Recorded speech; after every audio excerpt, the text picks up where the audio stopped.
Good morning, everybody, and sorry about the audio yesterday. Still not sure why that cut out, but we will start again.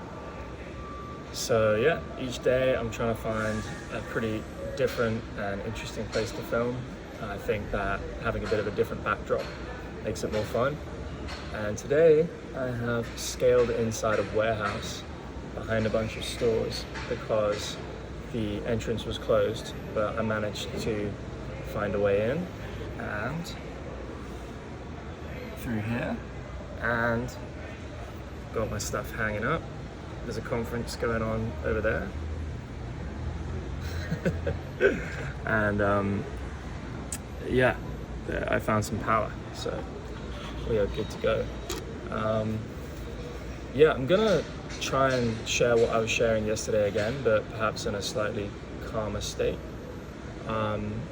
Recently, I've been reflecting on where ideas and opportunities that I am interested in have come from. And the realization I've had is that many of the ideas that are loaded in my head are not my own.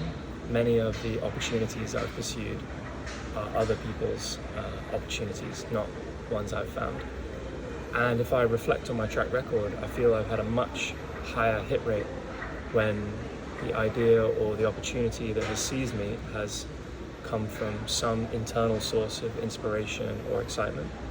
And opportunities to spend my time or money or invest or partner that have come from other people have a absolutely terrible track record.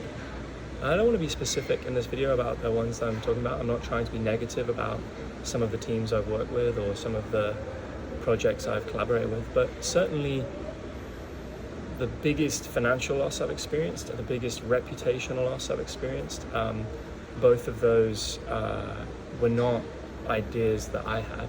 They were not opportunities I found. They were not founders I really mentored. They were ones that other people were excited about, and they got me excited about it. And I really regret being involved with those projects. They were a gigantic waste of my time, my money, my creative energy, my headspace, and my life force.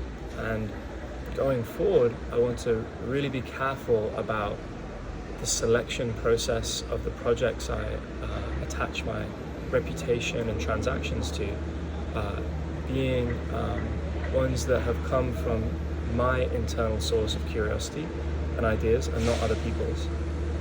And so I've been thinking about the different filters that matter to me, and one of the biggest filters is very simple, which is when I've done a handshake deal with somebody, even peripheral to the deal, and this can take the form of a conversation or a physical handshake or an email interaction or some form of agreement that is not specified in a contract or encountered as a transaction on Ethereum blockchain, but is agreed upon as men should.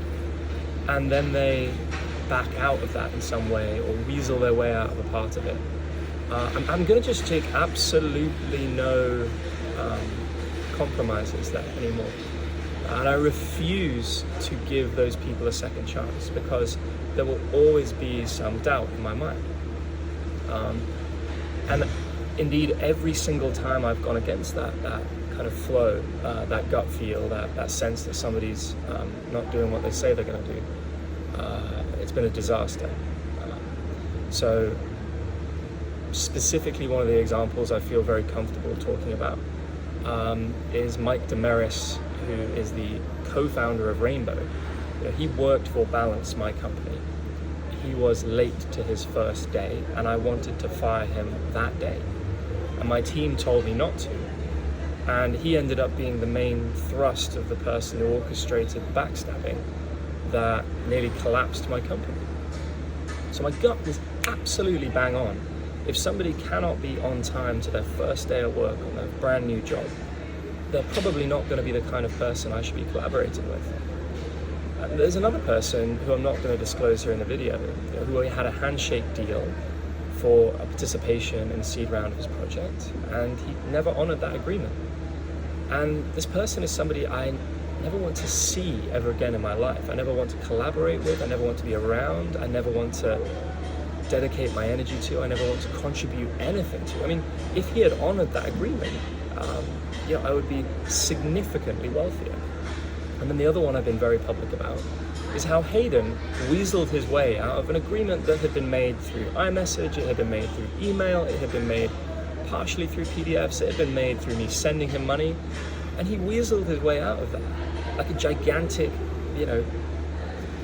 beta that he is. This man has lost more hair than he knows what to do with. He didn't even write most of the code for his project.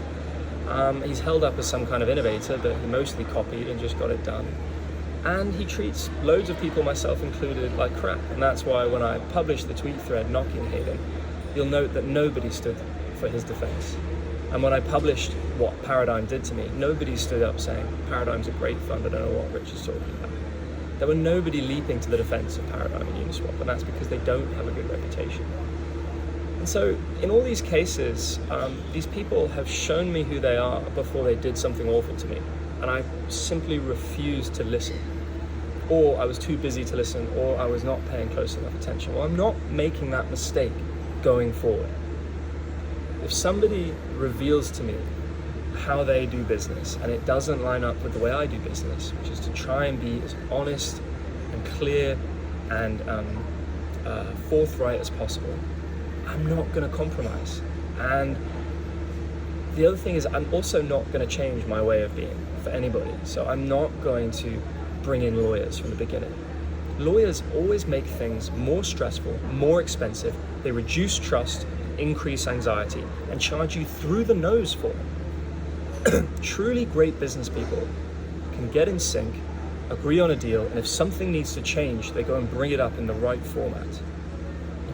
Awful business people will find any weaselly way to get out of the agreement, not explain why they're changing their mind, and then pretend that you made the mistake.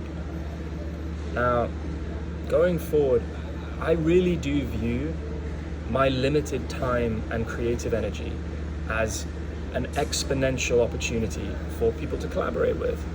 And I'm not going to give that life force and energy away to people who previously reneged on handshake deals and wasted my time. And crypto is a tiny industry. The kind of development of AI products, tiny industry. Silicon Valley, tiny industry. Like, we all kind of know each other or know someone who knows each other. And it doesn't make any sense to screw people over. The other thing that I want to be really clear about is I find it absolutely awful when founders start making money off things that don't work. And I just really can't get past that.